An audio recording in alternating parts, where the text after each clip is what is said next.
저는 경기도에 사는 41살 전업주부입니다. 아직 초등학교에 다니는 아이 둘의 엄마이고 이혼한 지는 6개월 정도 되었어요. 누구나 그렇겠지만 저 역시 이혼의 과정은 결코 쉽지는 않았습니다. 좋아서 함께 산 부부인데도 이혼할 때는 원수가 따로 없더군요. 결손 가정에서 자란 제 어린 시절의 기억을 아이에게 물려주고 싶지 않았지만 이혼한 지금은 그 결정에 후회가 없습니다. 하고 싶은 거 다 하며 아이들과 행복하게 사는 지금이 훨씬 마음 편하고 행복하니까요. 제가 어떤 이유로 이혼하게 되었는지 제 사연 들어보시겠어요? 저는 어릴 때부터 엄마와 단둘이 살았습니다. 제가 10살쯤인가? 집을 나간 아빠 때문에 엄마는 식당일 같은 온갖 힘든 일을 하시며 저를 혼자 키우셨죠. 그 당시 여자 혼자 아이를 키우면서 일까지 한다는 건 보통 힘든 일이 아니었어요. 저는 그런 엄마의 짐을 좀 덜어드리고 싶었습니다. 고등학교를 졸업하면 바로 취직부터 할 생각이었죠. 저는 학원 한 번 다닌 적도 없고 공부도 잘하지 못했어요. 어려운 형편에 대학은 갈 생각도 하지 않았죠. 얼른 돈을 벌어 엄마를 도와드리고 싶었어요. 저는 졸업하자마자 조그만 회사에 격리로 취직했습니다. 수연아, 엄마가 미안해. 엄마가 능력이 없어서 너 대학도 못 보내고 돈까지 벌게 하는구나. 엄마, 무슨 소리야. 나 어차피 공부 못해서 갈 수 있는 대학도 없어. 이제 나도 돈 버니까 집도 사고 차도 사고 좋은데 여행도 다니면서 살자. 어린 나이에 사회생활을 시작했지만 어쩐지 집안 형편은 크게 나아지지 않았어요. 젊을 때 고생을 많이 하신 엄마는 이제 고된 일은 못하게 되었고요. 오롯이 제가 버는 돈으로 생활을 하려니 매달 빠듯하기만 했죠. 저는 야근을 밥 먹듯 해가며 열심히 일했고 꾸준히 부은 청약저축으로 작은 임대아파트에 입주할 수 있었습니다. 그렇게 일만 하며 저의 20대를 전부 흘려보냈네요. 제대로 된 연애 한번 못 해봤죠. 하지만 형편이 조금씩 나아지니 사는 것도 조금씩 재미있어지기 시작했어요. 그러다가 회사에서 지금의 남편을 만나 뒤늦게 연하를 하게 되었답니다. 남편은 영업부서에 있어서 그런지 언변도 좋고 외모도 제법 훤칠했어요. 처음 연애를 시작했을 땐 빨리 결혼할 생각은 없었습니다. 아직 결혼을 할 만큼 돈도 못 모았고 가진 게 없어서인지 자신감도 없었거든요. 그런데 남편의 적극적인 구애로 점차 생각이 바뀌었죠. 남편과 1년간 만났을 때쯤 저에게 청혼을 하더라고요. 저 역시 안정된 가정을 꾸리고 행복하게 살아보고 싶었습니다. 결혼을 결심하며 엄마에게도 사실을 털어놨어요. 엄마, 나 만나는 사람이 생겼는데 결혼하자고 하네? 그래? 아이고 우리 딸, 그동안 누굴 만나고 있는지도 몰랐네. 그래, 어떤 사람이니? 같은 회사 사람이야. 나이는 나보다 2살 많고 지금은 33살. 수연아, 너도 이제 결혼할 나이잖아. 엄마가 최대한 도와줄 테니 이제 결혼해야지. 난 사실 엄마가 걱정돼서 마음이 불편해. 나 결혼하면 엄마 혼자 밥 먹고 혼자 목욕탕도 가야 하는데 안 서운해? 엄마 걱정은 마라. 아주 먼 곳에 살 것도 아니고 자주 볼 텐데 그러니. 그 사람이 결혼하자면 얼른 하겠다고 해. 알겠어? 엄마는 제가 결혼한다고 하자 그동안 저 몰래 부으시던 적금을 깨서 결혼 비용에 보태라고 하셨습니다. 남편을 보시곤 마음에 들어 하시며 앞으로 잘 살 것 같다고 기뻐하셨죠. 엄마는 혼자 키운 딸에 혹여 시댁에 흠이라도 잡힐까 싶어 걱정이 많으셨어요. 남편은 그런 엄마에게 호언장담했습니다. 부모님이 저에 대해 잘 알고 계시고 아주 마음에 들어 하신다면서요. 그 말을 들은 엄마는 안심하셨죠. 떨리는 마음으로 시댁에 인사를 드리러 간 날이 아직도 생생합니다. 아빠 없이 큰 저를 마음에 안 들어 하실까봐 내심 걱정했거든요. 다행히 시부모님은 저를 보고 마음에 들어 하는 눈치셨어요. 안녕하세요. 어머님, 아버님. 이수연이라고 합니다. 처음 뵙겠습니다. 그래, 네 얘기는 우리 현준이한테 들었다. 같은 회사 다닌다고? 부모님 이야기는 들었어. 엄마랑 같이 산다고 들었는데 결혼하면 아무래도 너희들끼리 살아야 하지 않겠니? 네, 어머니. 어차피 회사에서 가까운 곳에 살아야 하고 엄마 집 근처로 집을 얻을까 해요. 현준이한테 얘기는 들었겠지만 우리 집도 너희 결혼 많이 도와줄 수 있는 형편이 안 되는구나. 작게 시작하지만 네가 알뜰하게 살림하면서 잘 모으고 살도록 해. 저는 그렇게 남편과 결혼했습니다. 다행이라면 각자 사는 형편이 비슷했기에 가난한 우리 집이 흠잡힐 건 없었죠. 신혼집 전세 보증금은 서로 반반씩 보태고 모자란 돈은 대출을 받아 마련했어요. 저는 결혼을 해서도 계속 회사에 다니며 대출도 갚고 적은 돈이라도 엄마를 계속 도와드리고 싶었습니다. 같이 버니 더 여유가 있을 거란 생각에 저는 남편에게 엄마 용돈 얘기를 꺼냈어요. 오빠, 나 이번 달부터 엄마 30만 원씩 드리고 싶은데 그동안 거의 내가 번 돈으로 생활해서 엄마가 혼자 힘드실 것 같아. 뭐? 우리 형편에 30만 원은 너무 커. 당분간 우리 자리 잡을 때까지는 양가에 용돈 드리는 거 하지 말자. 나도 결혼 전에 부모님께 내가 버는 돈 절반씩 드렸어. 근데 이제 결혼했으니 일단 우리가 먼저잖아.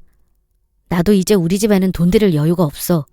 나중에 돈 벌면 장모님 모시고 살자. 응? 그때까진 집 사는 거랑 돈 모으는 거에 집중하자. 저는 남편의 말도 일리가 있다고 생각했습니다. 일단 우리가 잘 살아야 부모님께도 효도할 수 있는 거니까요. 엄마에겐 너무 죄송했지만 우리 상황을 잘 말씀드렸죠. 엄마는 오히려 괜찮다고 충분히 혼자 벌어 살 수 있다면 손사래를 치셨어요. 남편이 나중에 돈 벌어서 모시고 살자고 했다고 말하니 엄마는 말만 들어도 좋다며 웃으셨죠. 엄마를 같이 모시고 살자는 남편의 말을 저는 그래도 믿었습니다. 결혼하고 얼마 안 있어 우리 부부에게 아이가 생겼고 저는 회사를 다니며 힘겹게 육아를 했습니다. 그러다가 덜컥 둘째가 생겼는데 도저히 두 아이를 키우며 회사를 다닐 자신이 없었어요. 경력이 아까웠지만 육아를 위해 저는 직장을 그만두게 되었습니다. 외벌이를 하게 된 남편은 그 전보다 훨씬 짠돌이가 되더라고요. 돈 관리를 남편이 해서인지 저도 생활비를 아끼는 습관이 되었습니다. 항상 돈 쓸 때는 남편 허락을 받느라 눈치가 보였고 내 맘대로 살 수 있는 게 없었어요. 감히 엄마 용돈 드리자는 말은 꺼낼 수도 없었죠. 하루하루를 정신없이 아이들을 키우며 살았고 10년이라는 시간이 참 빠르게 지나가더라고요. 저는 어느덧 40대가 되었어요. 엄마도 환갑을 앞두고 있었죠. 그동안 명절날 빼고는 용돈 한 푼 풍족하게 못 드린 것이 너무나 마음에 걸렸고 그날만큼은 엄마께 직접 차려드린 생신상을 대접하고 싶었습니다. 그래서 한 달 전부터 남편에게 엄마의 환갑 예고를 하며 밑밥을 깔아뒀죠. 오빠, 오늘 우리 엄마 생신인 거 알지? 내가 엄마 집에 가서 음식 좀 해놓을 테니 당신은 이따가 퇴근하고 케이크랑 꽃 사들고 와. 알았어. 내가 알아서 사갈 테니 걱정 마. 이따 7시까지 갈게. 저는 남편에게 받은 생활비에서 조금씩 돈을 모아 엄마에게 드릴 용돈을 마련해 놓았어요. 나중에 남편 모르게 살짝 전해드리려고 했었죠. 짠돌이 남편에겐 기대도 하지 않았어요. 제가 차려드린 환갑 생신상 앞에서 기뻐하시는 엄마를 보니 눈물이 났습니다. 우리 엄마가 언제 저렇게 늙으셨는지 슬퍼졌죠. 생일 축하 노래도 부르고 차려놓은 밥을 먹으려는데 갑자기 남편이 봉투를 내밀더군요. 장모님 생신 축하드려요. 친구분들하고 맛있는 저녁 한 끼 잡수셔요. 고마워 채서방. 혼자 돈 버느라 빠듯할 텐데 이런 걸 다 챙겨주고 고마워서 어쩌지? 내가 아껴서 잘 쓸게. 짠돌이 남편이 웬일인가 싶었습니다. 그동안 양가 부모님 용돈도 제대로 못 드리고 사람 구실 못하며 산다 생각했는데 철이 든 걸까요? 기대도 하지 않았는데 엄마 용돈을 준비한 남편에게 고맙더라고요. 집에 돌아오는 길에 저는 살짝 물어봤습니다. 오빠, 나 사실 생각도 안 하고 있었는데 고마워. 엄마가 너무 좋아하시더라. 근데 엄마 얼마 드렸어? 나 궁금한데 알려주라. 아이 뭐 그냥 적당히 드렸어. 너무 많지도 적지도 않게. 뭘 알려고 그래. 됐어. 이제 그만해. 저는 남편이 쑥스러워서 말을 아끼는 줄만 알았어요. 다음날 엄마와 전화통화를 하며 슬쩍 물어봤습니다. 엄마, 오빠가 얼마 넣어줬어? 이참에 내가 준 거랑 보태서 제대로 된 겨울 패딩 하나 사자. 뭐? 얘 엄마 패딩 필요 없어. 집에 옷도 많은데 패딩은 무슨. 엄마 괜찮아. 내가 준 거랑 합치면 50은 넘을 거 아니야. 엄마 자꾸 그렇게 아끼면 영영 못 사. 오빠가 얼마 넣어줬어? 제가 자꾸 캐묻자 엄마가 마지못해 대답하셨어요. 수연아, 최서방이 10만 원 줬더라. 내가 너 속상해 할까봐 얘기 안 하려고 했는데 너 괜히 남편이랑 싸우지 마, 응? 최소방도 혼자 보니 매달 드는 생활비에 대출 이자에 얼마나 힘들겠니? 뭐? 10만 원? 기가 막힌데 정말. 엄마에게 미안해서 얼굴이 뜨거워지더군요. 10만 원이라니 이건 안 주는 이만 못한 돈 아닌가요? 남편이 저와 엄마를 얼마나 우습게 생각하는지 알 것 같았습니다. 화가 난 저는 남편이 얼른 퇴근해 오기를 기다렸어요. 남편이 오자마자 저는 따져 물었습니다. 오빠, 우리 엄마한테 용돈 10만 원 드렸다며? 그동안 당신이랑 살면서 엄마한테 용돈 한 번 맘대로 드린 적 없어. 근데 10만 원? 그거 우리 엄마 무시하는 거 아니야? 그럴 거면 차라리 드리지 말지 그랬어. 야, 지금 너 우리 집 생활비가 얼마나 드는지 알기나 해? 매달 내가 얼마씩 돈을 내고 있는지 아냐고. 용돈 못 드리는 건 우리 부모님한테도 마찬가지야. 알아? 나도 지금 자식 노릇 못하고 있다고. 결혼해서 10년 동안 혼자 뼈빠지게 돈 벌어도 아직 집도 못 샀는데 뭐? 지금 너네 엄마한테 용돈 10만 원 줬다고 나한테 따질 일이야? 뭐? 너네 엄마? 막말하자 이거지? 그래 좋아. 나도 돈 벌 거야. 당신이 준 돈 더럽고 치사해서 못 쓰겠다. 한번 마음껏 쓰게 받았으면 말도 안 해. 생활비도 쥐꼬리만큼 주면서 유세 떠냐? 남편과 대판 싸우고 나도 이제 돈을 벌어야겠다고 결심했습니다. 저는 다음 날부터 구인 사이트를 뒤졌어요. 돈 벌어서 우리 애들 다니고 싶은 학원도 보내주고 남편 눈치 안 보고 엄마 용돈도 드리고 싶었습니다. 남편이 꼴 보기 싫어도 내 돈이 없으니 결국 같이 살 수밖에 없는 현실이 싫었어요. 나도 돈을 모아서 미혼 남편에게 이혼하자며 큰 소리 한번 쳐보고 싶었습니다. 그런데 제 나이가 이제 40대이다 보니 할 수 있는 일이 얼마 없더군요. 애들이 아직 어려 풀타임보다는 파트타임으로 해야 하는데 마땅한 일이 눈에 띄지 않았죠. 게다가 경력 단절이 10년 이상이라 자신감도 바닥을 쳤고요. 아이 둘을 케어하며 나가서 일을 할 수 있을까 점점 자신이 없어졌습니다. 그래서 다시 현실과 타협하고 말았습니다. 애들이 조금만 더 크면 그땐 꼭 돈을 벌어야지 하고요. 그렇게 남편과 사이가 틀어져 서로 대면대면하게 지내고 있을 때였어요. 10만 원 용돈 사건 이후 저는 남편에게 정이 뚝 떨어졌죠. 꼭 필요한 말 외에는 서로 대화도 하지 않았습니다. 남편은 끝까지 사과를 안 하더라고요. 자기 딴에는 큰맘 먹고 챙겨드린 용돈이다 이거죠. 남편이 너무 얄미워서 저는 집안에서도 남편을 피해 다녔습니다. 한 달 정도 지난 어느 날 저녁이었어요. 친정엄마한테 전화가 걸려왔는데 엄마 목소리가 이상했습니다. 울고 계신 듯한 목소리에 저는 놀라서 물었어요. 엄마, 무슨 일이야? 어디 아픈 거야? 말해봐. 수연아, 놀라지 말고 들어. 네 아빠 말이야. 엄마한테 연락이 왔어. 만나고 싶다고. 엄마 말을 듣고 저는 제 귀를 의심했어요. 아빠라는 건 제 인생에 없는 단어였거든요. 어렸을 때 저와 엄마를 버리고 나간 사람이 아빠랍시고 나타나다니 어이가 없었죠. 저한테 아빠라는 말로 불릴 자격도 없는 사람이 이제 와서 나를 만나고 싶다는데 저는 만나기 싫었습니다. 엄마, 아빠인지 뭔지 나 알고 싶지도 않고 만나고 싶지도 않아. 또 만나고 싶다고 얘기하면 그렇게 전해줘. 엄마를 만나서 사과하겠다면 나 그건 안 말릴게. 엄마는 아빠한테 사과 받아야지. 안 그래? 엄마가 얼마나 힘들게 살았는데.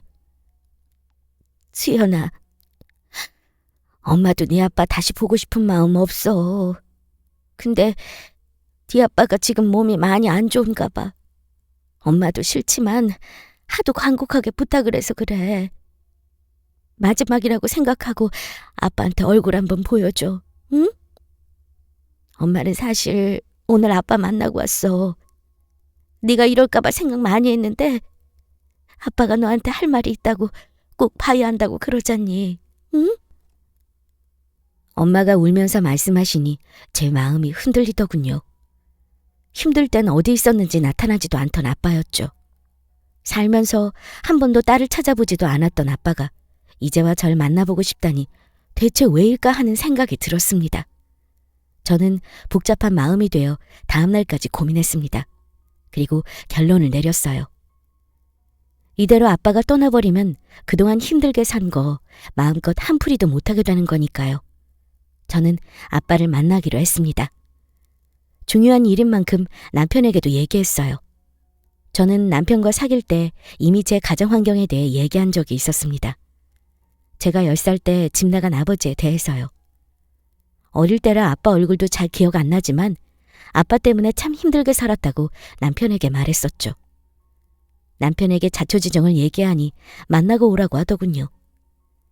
아빠가 아픈 것 같다는 말을 들은 남편은 제 입에서 또 돈 달라는 말이 나올 것 같았나 봅니다. 죽을 때가 다 되어서 나타난 장인이 치료비라도 달라고 하면 어쩌나 전전긍긍하는 모습이었죠. 남편이 같이 가줄 거라곤 기대도 안 했기 때문에 알았다고 했습니다. 엄마에게 제 결심을 말씀드리고 아빠를 만날 장소를 알려주셨어요. 강원도에 있는 요양병원이었죠. 아빠를 막상 만나자 얘기하려고 했던 말들이 나오지 않았습니다. 기억 속의 아빠와 너무 다른 병들고 힘들어 보이는 노인의 모습인 아빠에게 차마 화를 낼 수도 원망의 말을 쏟아낼 수도 없었어요. 수연이니? 미안하다. 정말 미안하다. 아빠가 다 알아. 미안하다는 말밖에 할 말이 없구나. 아빠, 왜 이제야 저를 만나고 싶다고 하신 거예요?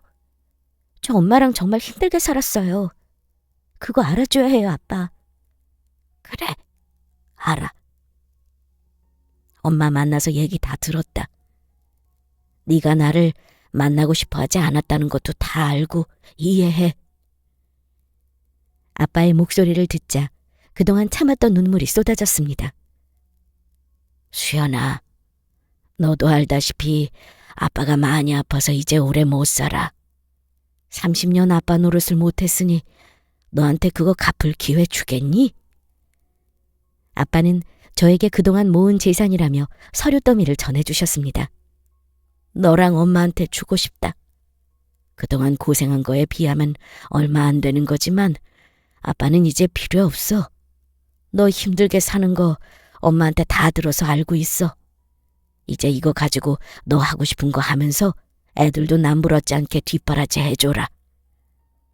아빠, 저 힘들게 살지만 아빠한테 돈 받겠다고 온 거 아닌데 왜 갑자기 저한테 재산을 주시겠다는 거예요? 생각지도 못한 아빠의 말에 저는 혼란스러웠습니다. 하지만 마음 한구석은 솔직히 기쁘더라고요.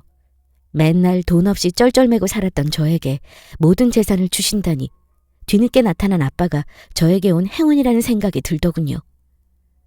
절대 남편한테는 말하지 마라. 알았지?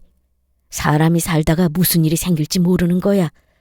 땅은 너랑 엄마 이름으로 등기해놓고 현금은 네가 남편 모르게 잘 가지고 있도록 해라.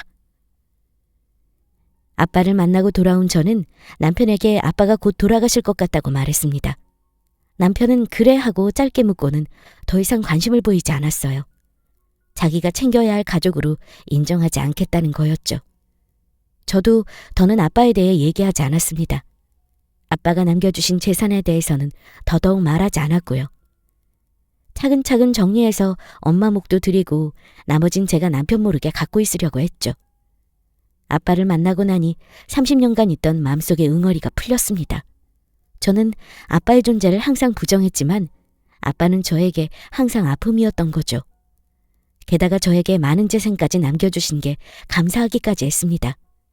생각지도 못한 아빠 덕을 보려고 그동안 힘들었던 건가 싶었어요.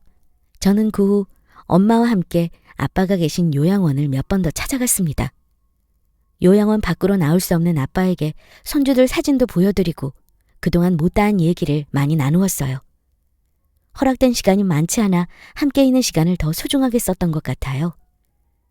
얼마 후 요양원으로부터 아빠가 돌아가셨다는 소식을 받았습니다. 저와 엄마는 아빠의 장례를 손수 치러드렸어요. 자주 찾아뵙기 위해 집에서 가까운 납골당에 모셔드렸고요. 정없는 아빠라 생각했는데 마지막 보내드리고 오는 길에 참 많이도 울었습니다. 철없는 남편은 뒤늦게 만난 아빠를 장인이라고 생각하지 않더군요. 저 혼자 장례를 준비하고 정신이 없다는 걸 알면서 회사 일이 바쁘다는 핑계로 찾아오지도 않았습니다. 최소한의 도리도 하지 않는 남편이 야속했지만 싫다는 티를 팍팍 내는 사람에게 억지로 강요할 수는 없는 노릇이니까요. 아빠를 보내드리고 저는 재산을 정리하느라 한동안 바쁘게 지냈습니다. 경기도 외곽에 남겨주신 땅은 당장 팔 수가 없어 엄마와 제 앞으로 지분 등기를 했고 증여받은 예금 재산도 모두 정리했어요. 항상 돈 걱정을 하고 살던 저에게 아파트 한 채를 융자 없이 살 수 있는 돈이 생겼습니다. 엄마 앞으로 남은 인생 편안하게 사시라고 두둑히 통장에 넣어놓았고 저도 큰돈이 든 통장을 갖게 되었어요. 하루에 몇 번씩 들여다보는 게 삶의 낙이 되더군요. 돈이라는 게 사람보다 훨씬 더 든든한 힘이 되어준다는 걸 느꼈어요. 추리한 옷을 입고 있어도 하나도 초라하다는 생각이 들지 않게 해주는 게 돈인가 봅니다. 아빠의 장례를 치러드리고 얼마 지나지 않았을 때였습니다. 야근한다며 매일 늦는 남편이 그날은 술이 떡이 돼서 들어와 바로 골아떨어졌어요. 그때 남편 폰으로 전화가 왔습니다. 여러 번 울리는 벨소리가 시끄러워서 제가 대신 받았죠. 걸려온 전화는 시어머니셨어요.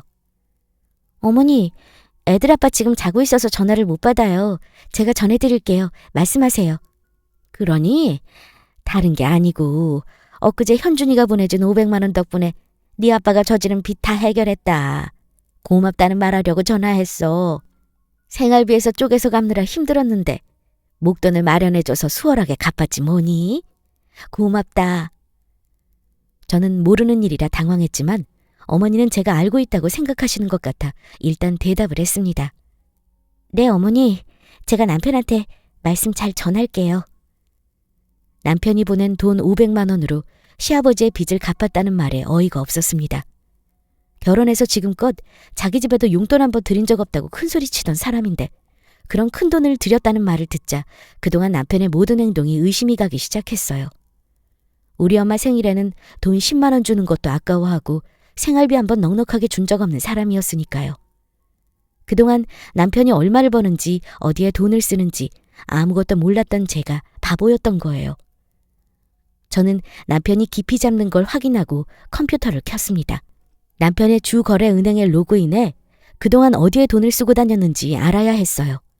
단순한 사람이라 비밀번호를 풀기도 쉽더군요.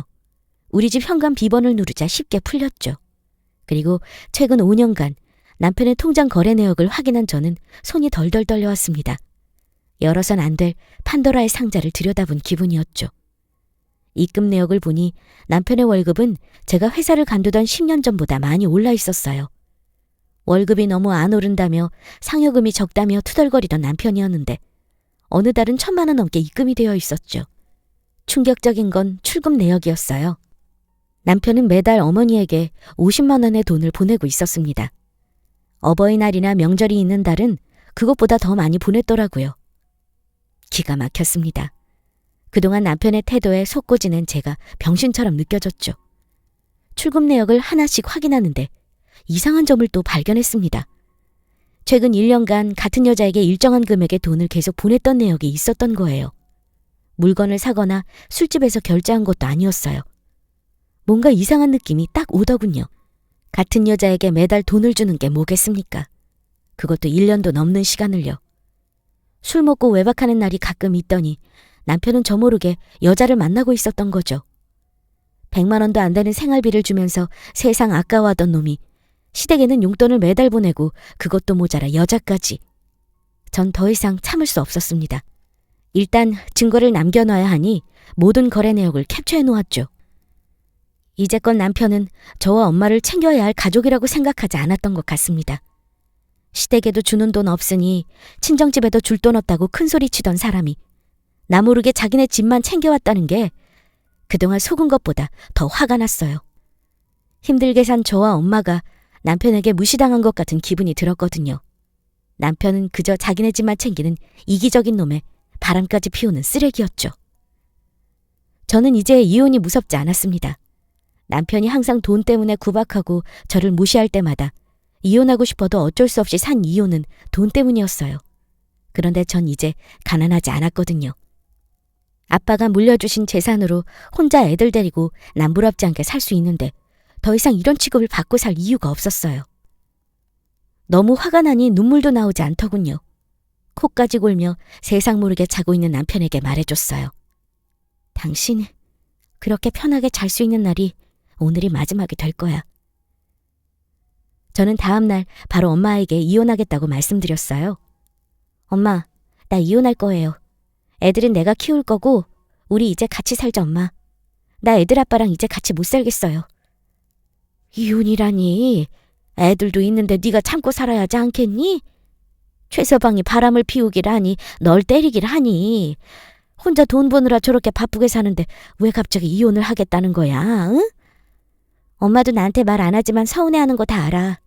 이번에 엄마 생신 때도 그렇고 아빠 장례식에 얼굴 한 번 안 비춘 것도 그렇다 쳐. 근데 최서방이 맨날 나한텐 돈 없다면서 자기네 집에는 매달 꼬박꼬박 돈을 보냈더라고. 게다가 이번에 시아버지 돈 갚으라고 500만 원까지 드렸대. 너무 화가 나서 통장 내역을 봤는데 웬 여자한테 매달 돈을 계속 보내고 있더라고. 이게 뭐겠어? 엄마가 그렇게 믿고 있는 저 사람 바람까지 피우고 있는 거야 지금. 다른 거 다 참아도 바람까지 피우는 남자랑 내가 어떻게 살아, 엄마? 제 얘기를 듣는 엄마는 많이 놀라시며 애써 화를 참는 모습이셨습니다. 그저 딸이 편하게 살기만을 바라는 엄마는 믿었던 사위의 원래 모습을 알게 되니 충격이셨던 거죠. 이혼만은 안 된다고 하시던 엄마가 한참을 생각하시더니 저한테 하고 싶은 대로 하라고 하셨어요. 이제 우린 땅도 있고 돈도 있는데 꼴보기 싫은 놈 참고 살 이유가 없다고 하셨죠. 저는 곧바로 이혼 준비를 시작했습니다. 유책 배우자인 남편에게 위자료와 재산 분할까지 받고 부부의 안을 모두 정리하고 싶었어요. 10년의 결혼 생활을 하면서 식모처럼 살며 혼자 독박 육아한 건 꼭 보상받을 생각이었습니다. 이혼 소송에 대해 알아보니 혼자서는 어려운 부분이 많아 변호사의 도움을 받기로 했습니다. 유책 사유가 남편분한테 있으니 고객님이 승소할 확률이 높습니다. 다만 소송을 하더라도 부부의 재산은 경제생활에 기여한 정도에 따라서 분할을 하게 되고요. 아버지한테 증여받은 재산은 남편과 나눌 재산에 포함이 안 되니 빼앗길 걱정 안 하셔도 됩니다. 남편이 저 몰래 숨겨놓은 재산이 있을 수도 있어요. 제가 알고 있는 건 집 전세보증금하고 통장 잔액 정도거든요. 남편한테 받을 수 있는 건 최대한 받아내고 싶어요. 아이들은 제가 키우는 것으로 소장 작성 부탁드립니다. 저는 변호사를 만나 남편의 외도 증거인 통장 내역과 그동안 남편이 나를 부당하게 대우했던 모든 사건들을 정리한 자료를 넘겨줬습니다. 이제 남편에게도 이혼 의사를 알려야 했습니다. 퇴근하고 돌아온 남편에게 얘기했죠. 오늘 나 변호사 만나고 왔어. 나 당신하고 이제 같이 못 살 것 같아. 이혼해. 방금 일하고 온 사람한테 뭔 개소리야 당신. 갑자기 무슨 이혼을 한다 그래? 당신 이제까지 나 모르게 어머님한테 매달 돈 보냈더라? 그리고 그 여잔 뭐야? 당신 매달 돈 보내는 여자 말이야. 당신 바람 피우는 거 다 알고 있으니 잡아댈 생각 마. 그동안 나한테 겨우 살 만큼만 돈 주더니 당신 부모랑 그 여자한테는 아깝지도 않았나 봐. 나한테 이제 생활비 안 줘도 되니까 당신 마음대로 쓰면서 살아. 맨날 생활비 주느라 돈 없다고 노래를 불렀잖아? 내가 번 돈으로 우리 엄마 용돈 좀 드리는 게 무슨 문제야? 당신도 알다시피 두 노인네가 쓰면 얼마나 쓴다고. 내가 큰 돈 들인 것도 아닌데 왜 그래? 그리고 남의 통장 내역은 당신이 뭔데 몰래 뒤져봐. 당신이 돈 한 푼이라도 벌어왔어? 버는 돈도 없으면서 왜 큰소리야? 왜 없어? 결혼할 때 전세보증금 우리 엄마가 적금까지 깨서 보태주셨어. 이만큼 집 넓혀가면서 산 거 다 당신 덕 아니야. 내공도 있어. 그리고 50만 원이 큰 돈이 아니면 뭐야? 당신 우리 엄마한테는 10만 원도 아까워한 사람이야. 애들 키운 건 공짜로 키운 줄 알아? 당신이 정 그렇게 나온다면 나도 할 말 없어. 법으로 해결할 거니 그렇게 알아. 돈 버는 게 무슨 큰 벼슬이나 된다고 끝까지 유세 떨고 바람까지 피운 사실을 들켰는데도 남편은 뻔뻔했어요. 이혼을 준비하면서 남편과 같은 공간에서 지낸다는 게 쉽지 않을 것 같아 소장을 접수한 날 모든 짐을 챙겨 아이들과 함께 친정집으로 들어왔어요. 친정으로 온 날 저녁 남편이 바로 찾아오더군요. 당신 갑자기 지금 뭐 하는 짓이야? 애들 데리고 당장 들어오지 못해? 지금 나랑 진짜 해보자는 거지? 나 장난으로 이혼하자는 거 아니야. 소장에 적혀있는 그대로야. 양육권은 내가 가질 거고 재산 분할도 정확히 해줘. 이혼 소장을 송달받은 남편은 내 이혼 요구가 협박이 아니라는 걸 그제야 알게 되었는지 자기도 가만히 있지 않겠다며 내가 요구한 돈 한 푼도 못 받을 줄 알라고 큰소리치더군요. 저는 마음대로 해보라고 재판기 일에 가지고 나올 서류 준비나 잘하라고 말해줬습니다. 이혼을 피할 수 없다고 생각한 남편은 최대한 본인에게 유리하게 상황을 끌고 가려 했어요. 당신이 가져갈 수 있는 재산 얼마 없다는 거 알고 있지? 우리 전세 보증금 빼면 당신이랑 나눌 수 있는 거 얼마 없어. 판결로 나오는 건 어쩔 수 없겠지만 그 이상은 줄 생각 없으니 그렇게 알아. 상관없어. 결혼할 때 내가 보탠 돈이랑 결혼해서 애 키우고 집안이란 거 전부 계산해서 받을 거야. 나 그 정도 자격은 있다고 생각해. 돈도 안 버는 사람이 애는 어떻게 키우려고 그래? 애 둘 다 데려가면 고생길이 훤하구먼. 당신 그렇게는 얼마 못 버텨. 남편은 경제력 없는 제가 스스로 무덤을 판다는 식으로 말했습니다. 제가 갖고 있는 재산이 얼마인지는 꿈에도 몰랐겠죠. 재판 기일이 왔고 상대방의 재산 목록을 제출하라는 요구가 있었습니다. 공동의 재산인지를 판단한 후에 기여도에 따라 재산 분할을 해야 하니까요. 상대방의 재산을 확인하는 과정에서 전 다시 한번 남편에게 뒤통수를 맞았습니다. 남편에게 나모르게 월세 계약한 오피스텔 보증금 2천만 원이 있더군요. 알고 보니 그건 남편이 바람 피우는 여자에게 원룸을 얻어준 돈이었어요. 매달 그 여자에게 월세에 보태라며 돈을 보내준 거고요. 전 이제 화를 낼 힘도 없었습니다. 얼른 이혼 소송을 마무리하고 싶었죠. 제 재산을 보고 놀라긴 남편도 마찬가지였나 봐요. 재판 기일에 만난 저에게 창피하지도 않은지 고래고래 소리를 질렀습니다. 그동안 내가 주는 돈은 쥐꼬리다 뭐다 하더니 알고 보니 생활비 준 거 뒷구멍으로 빼돌렸냐? 당신이 도둑년이 아니면 뭐야? 당신이 가지고 있는 돈 그거 다 어디서 삥땅 친 거야? 그거나 말해. 난 그것도 모르고 꼬박꼬박 너한테 돈 갖다 바쳤잖아. 당신 나 몰래 장모님한테 돈 준 것도 있지?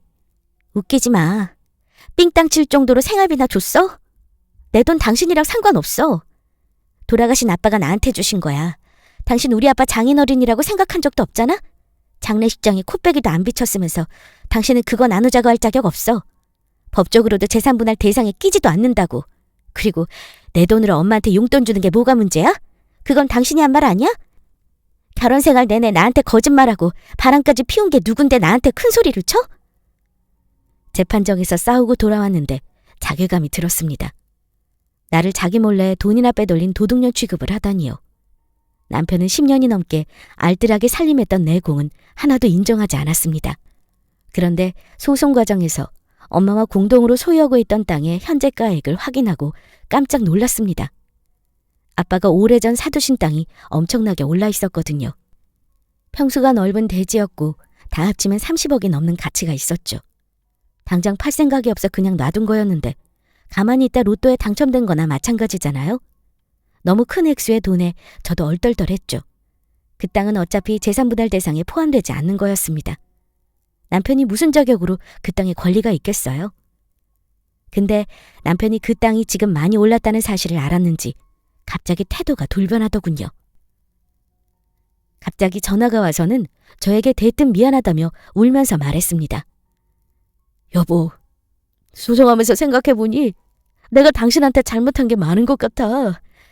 늦었지만 정말 미안해. 앞으로 내가 더 잘할 테니 우리 여기서 그만하고 다시 시작하면 안 될까? 난 당신하고 다시 잘해볼 생각 없어.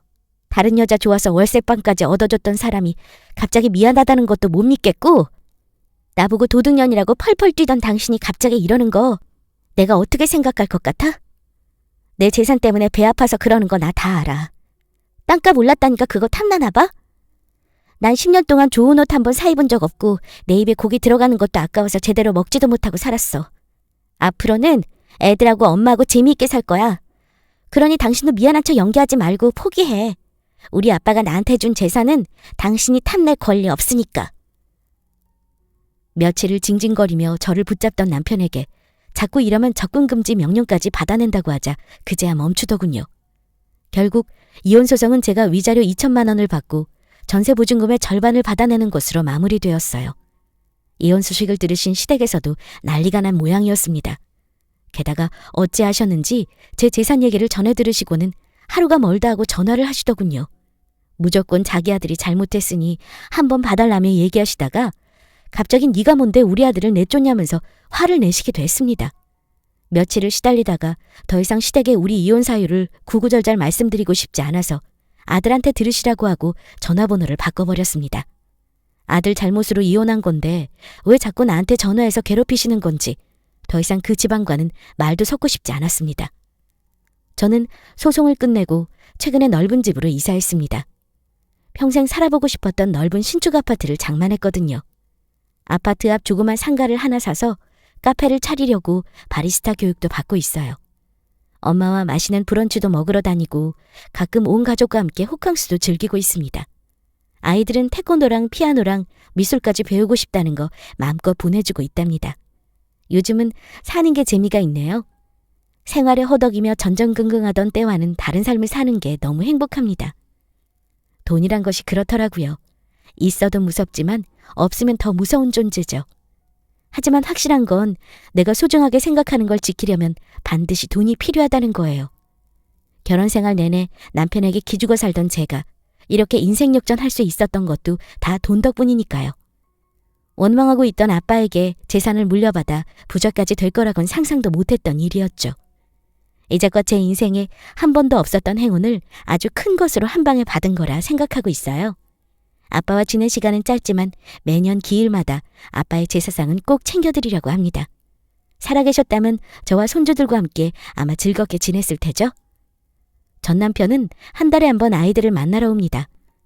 아이들에겐 아빠이니 못 만나게 할 수는 없으니까요. 이혼했지만 아이들에게 아빠와의 추억은 있어야 한다고 생각하거든요. 남편은 전셋집을 빼서 작은 곳으로 옮겼다고 들었어요. 만날 때마다 불쌍한 척하고 있는 게 꼴사납지만 어쩌겠습니까? 본인이 전부 자초한 일인걸요. 전 다시는 결혼이라는 불구덩이 속으로 들어갈 생각이 없거든요. 저에게 온 행운이 이 글을 읽는 다른 분들에게도 전해지길 바랍니다. 길지만 제 이야기 들어주셔서 감사합니다.